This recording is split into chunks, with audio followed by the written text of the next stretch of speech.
As a longtime member of the Board of Governors, it was with immense pride that we could literally flick the switch over the course of a weekend in March of 2020 as we pivoted to deliver education online. This was based on the forethought that occurred among administration, faculty, and the board with the establishment of the current strategic plan and the notion of remote learning being incorporated.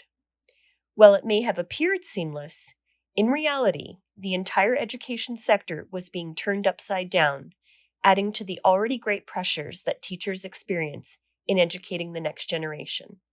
Again, on behalf of the Board of Governors, we thank you for your commitment and dedication and recognize the burden and added responsibility that the pandemic has required of you.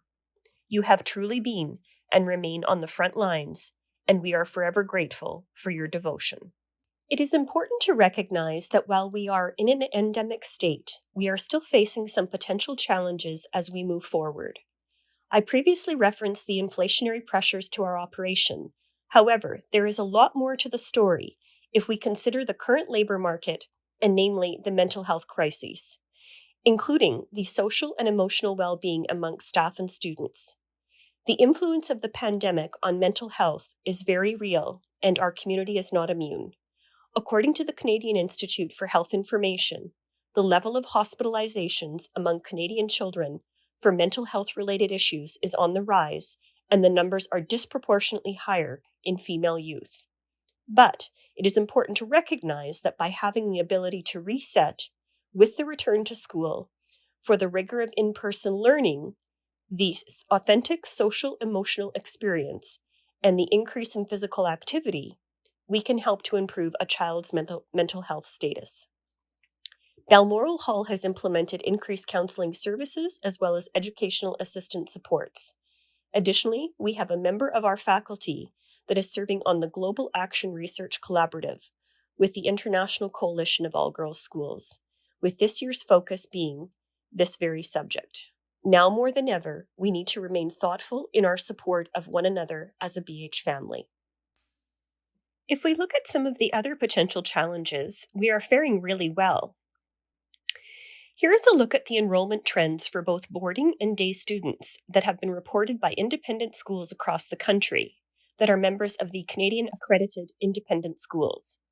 When looking at the trends for combined boarding and day students, the graph looks very similar to the day student graph. For the 2022-23 school year, we experienced the highest enrollment at Balmoral Hall School since 2003, with 520 students. We are realizing an increase in day students and more regional boarding students. And the return of increased travel related to international student recruitment has resumed in full swing, with everything trending in the right direction on that front as well. And another area where we are realizing tremendous support is through philanthropic generosity of our community. Despite the pandemic, the philanthropic levels of the BH family have remained high. Throughout 2020, 2021, and 2022, pledges continued to be fulfilled by donors who made commitments to the Benedictson Arts and Design Centre campaign.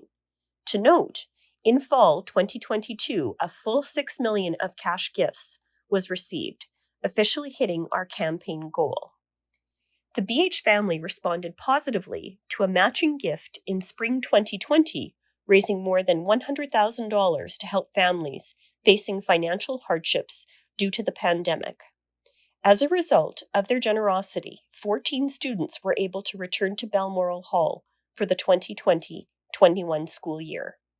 In 2022, we could count on our community once again to respond to a need for student bursaries to help girls from Ukraine flee the war and join our community. Every year, graduating families remain committed to leaving a $50,000 legacy gift in the form of a class bursary fund, an important tradition that did not wane during the pandemic and that provides important bursary funding to students. I would like to take a moment to circle back to the Benedictson Arts and Design Centre and the fantastic space that we are in. This incredible building is another great example of the forethought on behalf of some of the visionaries of the school, including Ms. Kamens, Ms. Alto, Ms. McGill, other members of administration, faculty, past and present board members, as well as parents and experts within the community. I am thinking that there are likely a number of new and existing families that have had little exposure to what this facility represents in terms of the performing and fine arts and robotics and engineering program offerings from the perspective that it opened in September 2019, and then the pandemic hit, with the building being repurposed for much of that time. Maker spaces consisting of high-tech and no-tech tools, as well as 3D printers and laser cutters for students to innovate with, and young entrepreneurs to explore through the incorporation of STEAM, are characteristic of the Benedictson Center. Interestingly, the new Entrepreneurship and Innovation Center that is in development at Western University to open in the fall of 2023 is also incorporating these concepts as it would relate to their business programming. I am perhaps a little biased about which way I think the learning model is cascading in this instance. The building of the Benedictson Center was just the beginning, and now it becomes more about the programming being offered, which is why I would like to introduce you to the newly launched TIE certification. The overall reason for creating the certificate program was to recognize students who have developed skills and competence in each of these areas, and to be able to showcase the skill set and their journey as students at BH. The goal at the end is to offer digital credential rather than a paper certificate. Digital credentials will allow students to embed photos, videos, and examples of their work and have their expertise come to life in a dynamic way. The digital credentials can be shared via email and social media, particularly LinkedIn. The internship-mentorship programming is in its 5th year, and sometimes it validates a student's thinking about their professional pursuits, while others realize that a career path may not be right for them at all.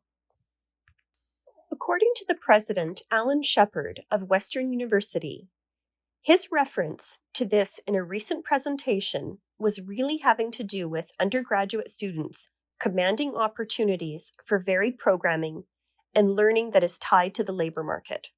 He spoke to themes surrounding micro-credentials being added along a student's educational journey among dual degrees and students really wanting to get their hands dirty while practicing what they are learning. And decisively, all students want the intensive experience that in-person learning provides. Balmoral Hall School is producing these very students that have an insatiable curiosity, who are risk takers, and who ultimately rise to challenges through fierce determination. In closing, if we consider what our boarding program does to increase diversity among our student population and our community as a whole, what our hockey program and sport in general does to foster inclusiveness and social change among our community, and the increasing opportunities created for all students when it comes to major events and programming like the middle and senior school musicals, so that all students can participate, Balmoral Hall School is and will continue to be committed to diversity, equity, and inclusion. Now we are poised to take our next steps with intent on our ever-evolving journey. Together, let's further our responsibility in doing this very important work of equity and inclusion, with everyone belonging and where all students thrive.